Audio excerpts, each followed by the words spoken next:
Debout pour le travail et pour l'éthique avant qu'il ne soit trop tard. Debout en nous rappelant devant chaque choix, chaque action, la pensée d'Emmanuel Kant. Demandons-nous chaque fois que nous sommes tentés d'avoir un comportement non éthique, ce que serait la vie si chacun faisait comme nous. Demandons-nous ce que serait une société de délateurs, de profiteurs, de voleurs, de corrupteurs et de corrompus, d'indisciplinés, d'insouciants, d'égoïstes, de fraudeurs. La liste est longue, mais la réponse est une, ce serait une société vouée à l'échec et peut-être à la déchéance et à la misère matérielle et intellectuelle. Alors, évitons de tels comportements. J'avais ajouté, déterminons-nous à débusquer, à écarter sans complaisance au besoin, à punir sans faiblesse ce qui ruine ce pays ou le desservent, les corrompus et les antinationaux, les roublards et les paresseux. Cultivons l'honnêteté et le courage au travail, que chacun au poste où il est, du ministre au planton, du chef d'entreprise aux manœuvres, considère comme reposant sur ses seules épaules le destin de la nation.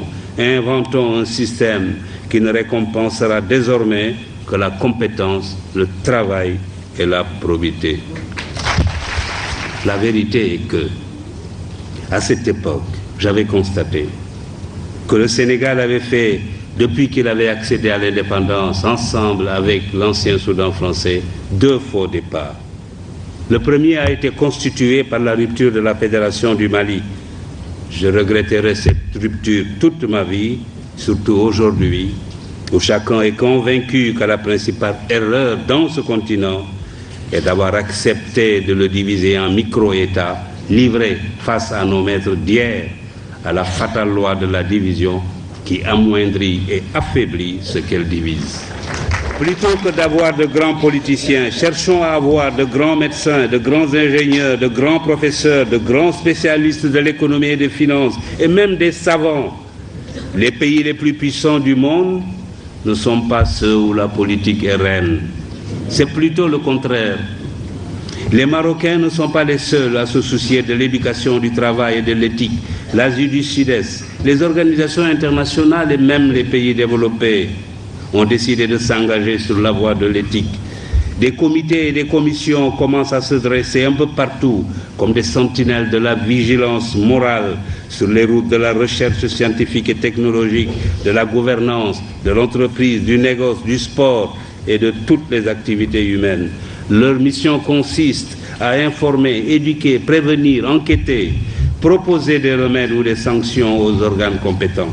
L'éthique est désormais enseignée dans plusieurs universités, écoles et instituts. Il nous faut participer à ce mouvement. Il faut alors que dans nos institutions, dans nos organes, nos administrations, nos ateliers et nos bureaux, partout, suivre cet exemple. Il faut que triomphe l'éthique au Sénégal. L'université Cheikh Anta Diop doit donner l'exemple. Le pouvoir est fait pour servir. Il est passager. L'argent ne sert qu'à satisfaire les besoins. Au-delà, il est inutile. La deuxième condition du règne de l'éthique, c'est l'éducation. Il est indispensable que nos enfants et nos petits-enfants bénéficient d'une bonne éducation. Tous mes amis des pays émergents me le disent, la clé de leur réussite, c'est l'éducation.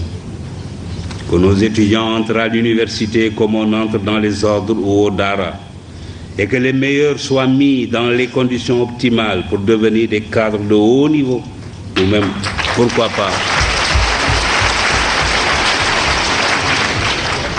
pourquoi pas, comme je le disais tout à l'heure, des savants.